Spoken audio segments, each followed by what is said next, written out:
يا آل طه أنتم نور لنا والشمس منكم تستمد سناها الخير كل الخير عند ولائكم وبكم نجاة النفس حين رداها.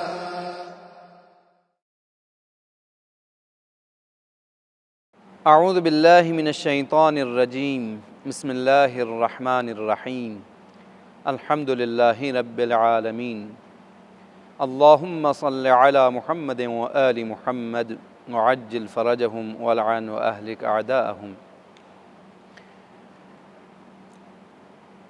مومنین کرام، ہم جس سلسلے میں گفتگو آپ تک پہنچانے کی کوشش کر رہے ہیں، ایک سعادت ہے جو اللہ تعالیٰ کی طرف سے توفیق کی شکل میں ہمیں نصیب ہوا، اور اللہ کا لاکھ لاکھ شکر کہ ہمیں ان احادیث کو جمع کرنے کے بعد آپ کے حضور پیش کرنے کی توفیق، اور آپ مومنین اور مومنات کے لیے سننے کی اور سمجھنے کی توفیق،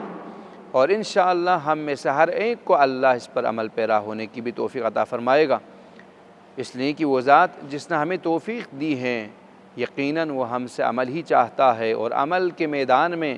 مجھے اور آپ کو کامیاب بنانے کا ارادہ رکھتا ہے، لہٰذا ہمیں یہ توفیق عطا کی ہے. دوستو،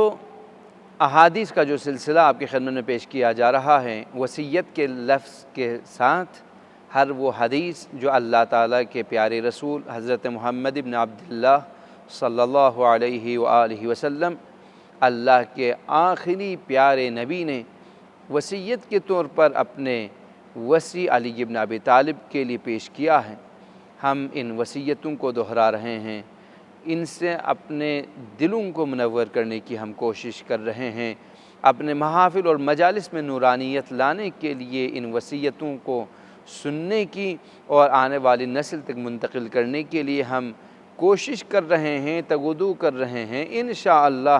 جس طرح سے نبی اکرم نے وصیت کو اپنے وصی تک پہنچایا، ہم ان وصیتوں پہ عمل پیرا ہو کر،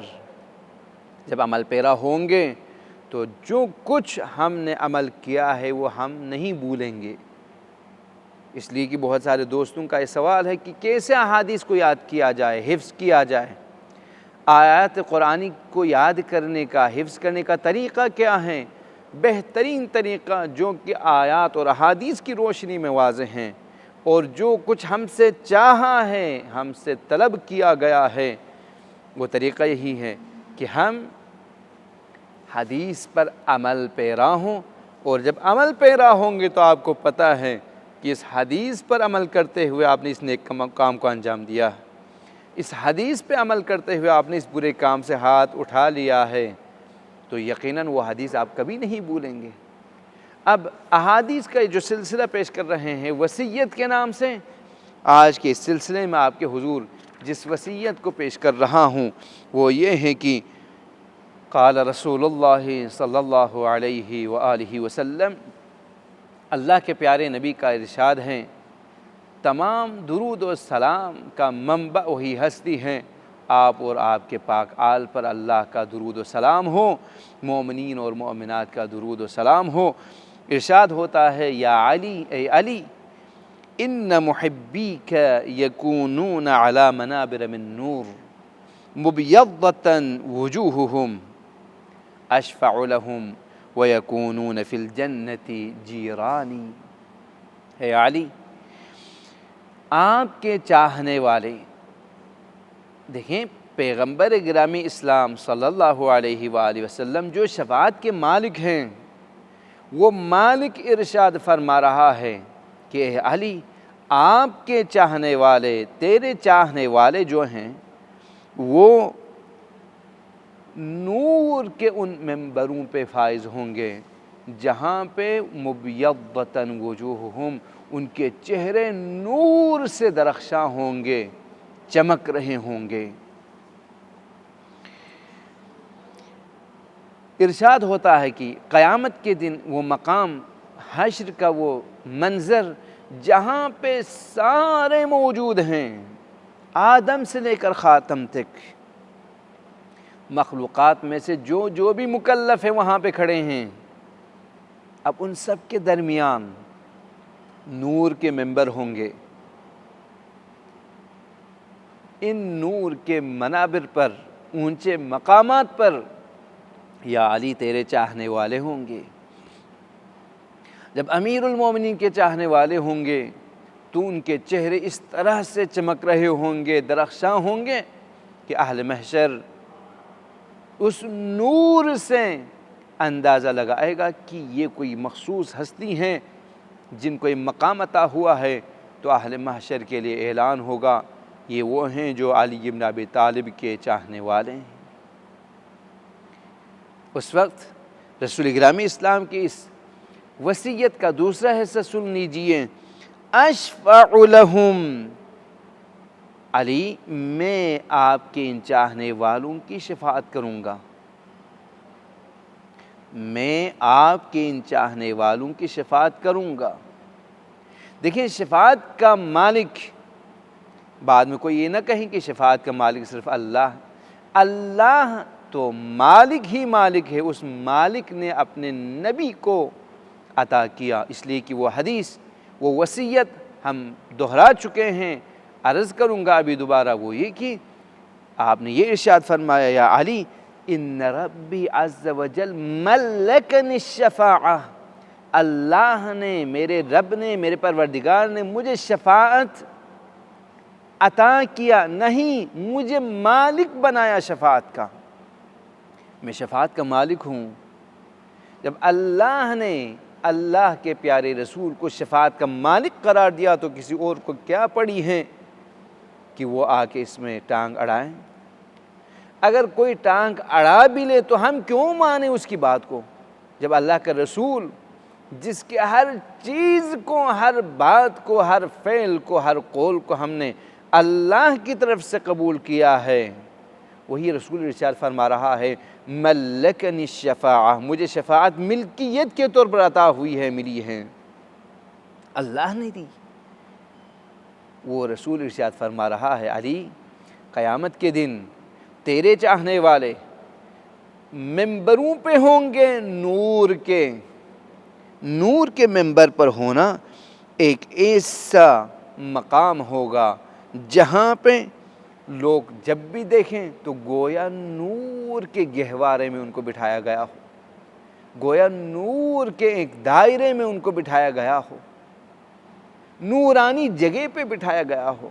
یہ وہ حصہ ہے جو دعائے ندبہ کا جملہ بھی ہے کہ ہمارے مومنین اور مومنات جمعے کے دن، عید غدیر کے دن، عید فطر کے دن، عید اضحیٰ کے دن اس دعا کا پڑھنا مستحب ہے۔ اس کے اندر بہت سارے مطالب ہیں جو امام زمانہ کے حوالے سے ہیں۔ دعائے ندبہ دوستوں، مومنوں، اپنے گھروں میں، ہر جگہ وقت نہ ہو تو اپنے گھروں میں، خصوصاً جمعے کے دن صبح، اور بہت زیادہ تاکید ہو گئی ہیں جمعے کے دن عصر کے وقت ان دعاؤں کے پڑھنے کے بارے میں، امام زمانہ سے متعلق متوسل ہونے کے بارے میں، امام زمانہ کے بارے میں جو چیزیں موجود ہیں حدیث میں، زیارت کی شکل میں، دعا کی شکل میں، امام زمانہ سے متعلق احادیث کا ترجمہ علماء سے چاہیں جمعے کے دن صبح، اس سے زیادہ بافضیلت جمعے کے عصر کا وقت ہے۔ اس وقت میں نماز مغرب سے آدھا گھنٹہ، ایک آدھ گھنٹہ پہلے دعائے ندبہ پڑھ لیجئے، زیارت آل یاسین پڑھ لیجئے، دعائیں جو امام زمانہ سے منسوب ہیں، اس لیے کہ وقت اہمیت کا حامل ہے۔ یہ وہی حصہ ہے جو رسول گرامی اسلام کی وصیت میں موجود ہے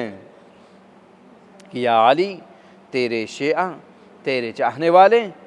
نور کے ممبروں پہ فائز ہوں گے، میں ان کا شفیع ہوں، میں ان کی شفاعت کروں گا۔ پھر وَيَكُونُونَ فِي الْجَنَّةِ جِيرَانِي، علی تیرے چاہنے والے، تیرے پیروکار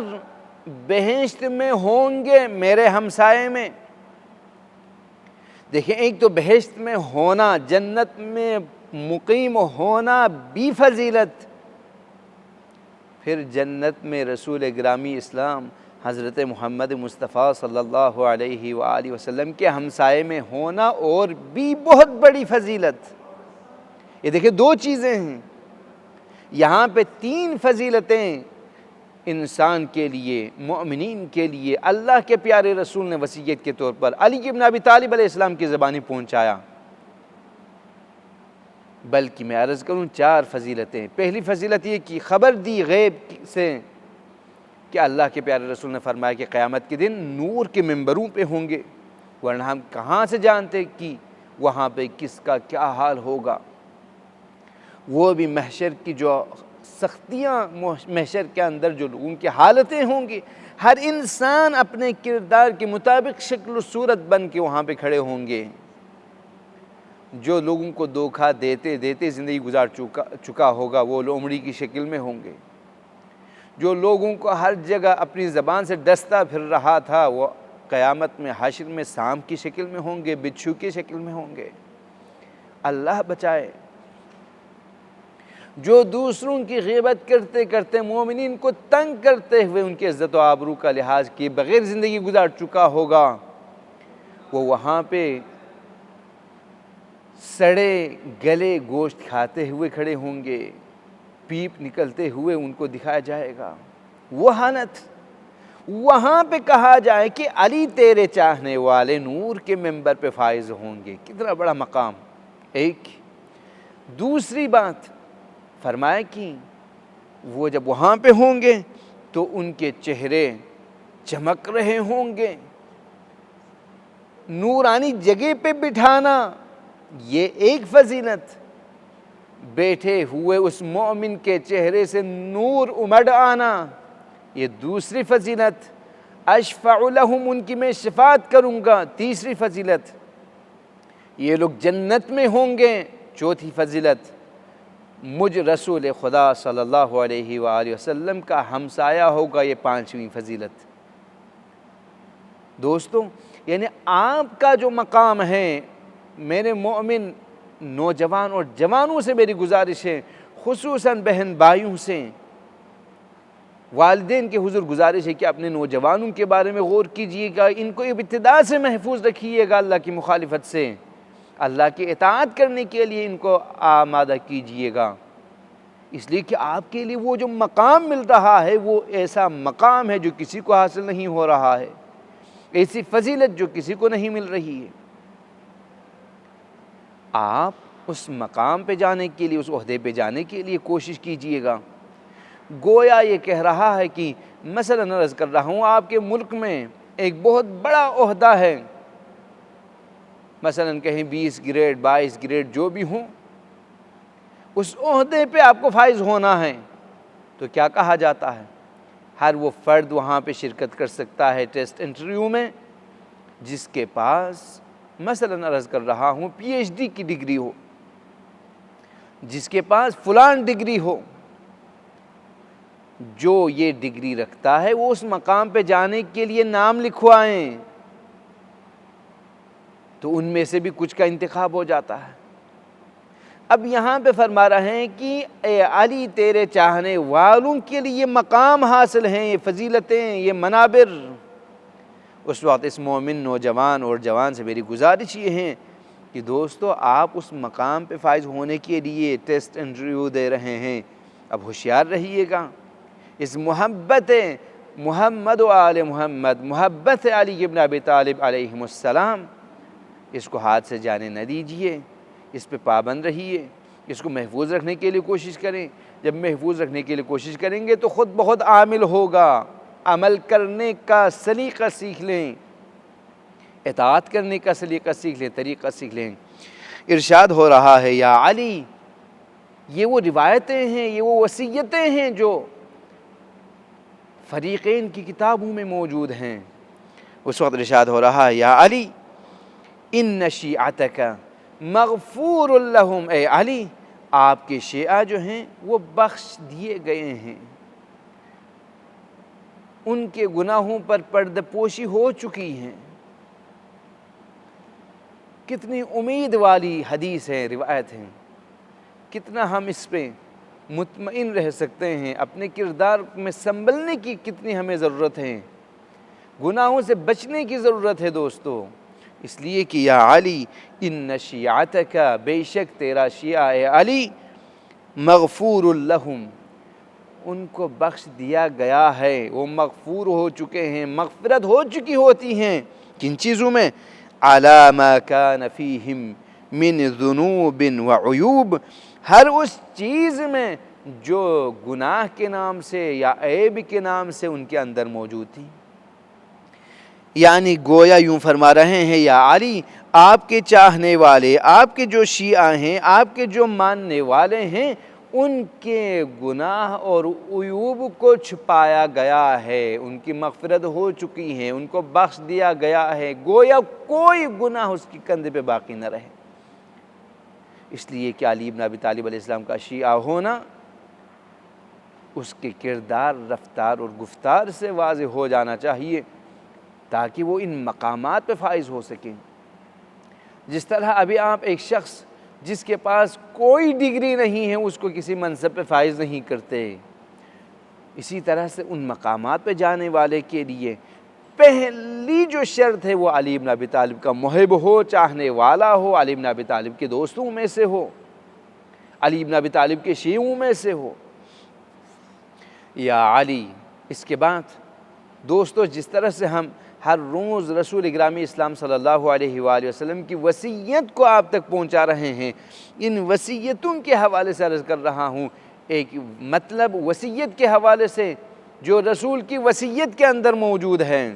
علی بن ابی طالب سے خطاب کرتے ہوئے عرض کر رہا ہوں، تاکہ مومنین عمل پیرا ہوتے ہوئے اس وصیت پر عمل کرتے ہوئے اپنی بھلائی کو اسی دنیا میں حاصل کریں۔ یا علی، اے علی، من لم يحسن وصیتہ عند موتہ، علی، جو شخص اپنے موت سے پہلے اپنی وصیت کو بہترین طریقے سے پیش نہیں کرتا، بہترین وصیت نہیں کرتا، جو اچھی وصیت نہیں کرتا، کان نقصا فی مروءتہ، اس کی مروت میں کمی ہے، یہ شخص مرد نہیں کہلاتا، یہ شخص مروت کا حامل نہیں ہے، یعنی ایک ایسا مقام جہاں پہ ہر کوئی فائز نہیں ہوتا مروت کے نام سے۔ فرماتے ہیں کہ علی، جو شخص اپنی وصیت کو ٹھیک نہ کریں، وصیت کو بہترین طریقے سے وصیت نہ کریں، تو اس صورت میں موت کے وقت اس شخص کے اندر مروت کے اندر نقص پایا جاتا ہے۔ وَلَمْ يَمْلِكِ الشَّفَاعَةَ، اور اس شخص کو شفاعت بھی نصیب نہیں ہوتا۔ بہت سخت جملہ ہے دوستو۔ وصیت یعنی انسان مومن اس دنیا سے جانے سے پہلے وصیت کر لے، وصیت کو ٹھیک طریقے سے انجام دینا، صحیح طریقے سے انجام دینا۔ اگر صحیح طریقے سے، ٹھیک طریقے سے انجام نہیں دیا تو اس کی مروت میں بھی کمی ہے اور اس کو شفاعت بھی نہیں ملے گی۔ تو بہت اہم مسئلہ ہے۔ جب آپ وصیت نہیں کر رہے ہیں اور جا رہے ہیں اس دنیا سے، جب میں وصیت کے بغیر جا رہا ہوں تو میں شفاعت کے اس فائل کو یہیں پہ بند کر کے جا رہا ہوں۔ اب جس چیز پہ مجھے بھروسہ تھا، جس چیز پہ میری امیدیں وابستہ تھی، میں اس کو تو یہیں سے چھوڑ کے جا رہا ہوں، یہیں سے چھوڑ کے جا رہا ہوں۔ اب دیکھیے کیا فرماتا ہے، وَلَمْ يَمْلِكِ الشَّفَاعَةَ، اس کے لیے شفاعت نصیب نہیں ہوگی۔ تو آئیے اس وصیت کو صحیح طریقے سے انجام دینے سے کیا مراد ہے؟ وصیت کو اچھی طریقے سے انجام دینے سے مراد یہ ہے کہ جو شخص وصیت انجام دینا چاہتا ہے، سب سے پہلے دیکھیے کہ وصیت کے شرائط کیا ہیں۔ وصیت کی شرائط کیا ہیں؟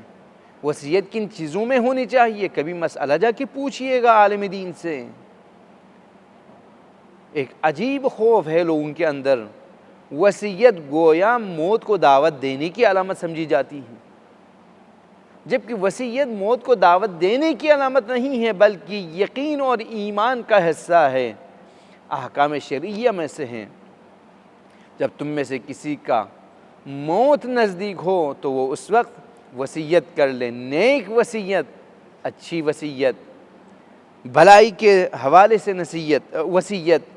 اب دیکھیے وصیت کے حوالے سے اس کی شرائط کیا ہیں، وصیت کے مستحبات کیا ہیں، اس کے لوازمات کیا ہیں، اس کے بارے میں انسان کو علم ہو تو وہ مکمل اور ٹھیک وصیت کر لے گا۔ اسی طریقے سے وصیت خدا نخواستہ خلاف شرع کوئی وصیت کر لیں یا ایسی وصیت کر لیں جس کے اندر کوئی فائدہ نہیں ہے، یا ایسی وصیت کر لیں جو انسان کے لیے اپنے اختیار میں تھا، اس کے بارے میں وصیت کرنے کی بجائے نہ کریں۔ ہر مومن، ہر انسان کے لیے اپنے پورے پراپرٹی اور ملکیت کے اندر 1/3 حصے کے بارے میں وصیت کا حق موجود ہے۔ لہٰذا وہ لوگ جو سنجیدہ ہوتے ہیں، جو زیرک ہوتے ہیں، جو اچھے ہوتے ہیں، جو نیک ہوتے ہیں، جو آخرت کو چاہتے ہیں، وہ کیا کرتے ہیں؟ وہ اپنی وصیت کرتے ہوئے اپنی پراپرٹی میں سے 1/3 حصہ اپنی آخرت، اپنی واجبات، اپنی مستحبات، نیک کاموں میں، باقیات و صالحات کے طور پر ہمیشہ رہنے والے کاموں کے لیے وہ وصیت کر جاتا ہے۔ اگر کوئی وصیت کر لیں اور اس کی وصیت اس کے اموال میں سے 1/3 سے بڑھ جائے تو اس کے جو جانشین ہیں، اس کے جو ورثہ ہیں، ان سے اجازت لینی ہوتی ہے۔ اگر وہ مان جائیں تو جائز ہیں، ورنہ 1/3 پہ اس کی وصیت چل جائے گی، اس سے زیادہ نہیں۔ اب 1/3 حصے پہ وصیت نہ کرنے کی صورت میں بھی فرماتے ہیں اس نے اپنی وصیت اچھی طرح انجام نہیں دیا۔ اسی طرح سے کوئی شخص جب وصیت کرنا چاہتا ہے تو پھر اپنے وصی کو ایک شخص نہیں بلکہ بہتر ہے 2 شخص کو قرار دیں، دونوں کو ساتھ قرار دیں، اور دونوں کو ساتھ قرار دینے کی صورت میں اعتماد بھی بحال رہے گا، ایک نظارت کرے گا اور دوسرا شخص اس کو بجا لائے گا اور کوئی کمی نہیں رہے گی۔ علامہ محمد تقی مجلسی کے والد بزرگوار فرماتے ہیں کہ مرنے سے پہلے انسان اپنے تمام قرض اور جن جن افراد کے حقوق اپنے گردن پہ ہے جن کو دینے ہیں ان سب کو وصیت میں لکھ لیں اور بیان کریں، اور کسی کا کوئی حق اپنے گردن پہ نہ رکھیں، تو یہ سب سے بہترین وصیت ہیں۔ پروردگار ہمیں ان رسول گرامی اسلام کے پاکیزہ وصیتوں پہ عمل پیرا ہونے کی اور اپنی اخروی زندگی شروع کرنے سے پہلے اپنی زندگی میں بھی وصیت کرنے کی توفیق عطا فرما۔ والسلام علیکم ورحمۃ اللہ وبرکاتہ۔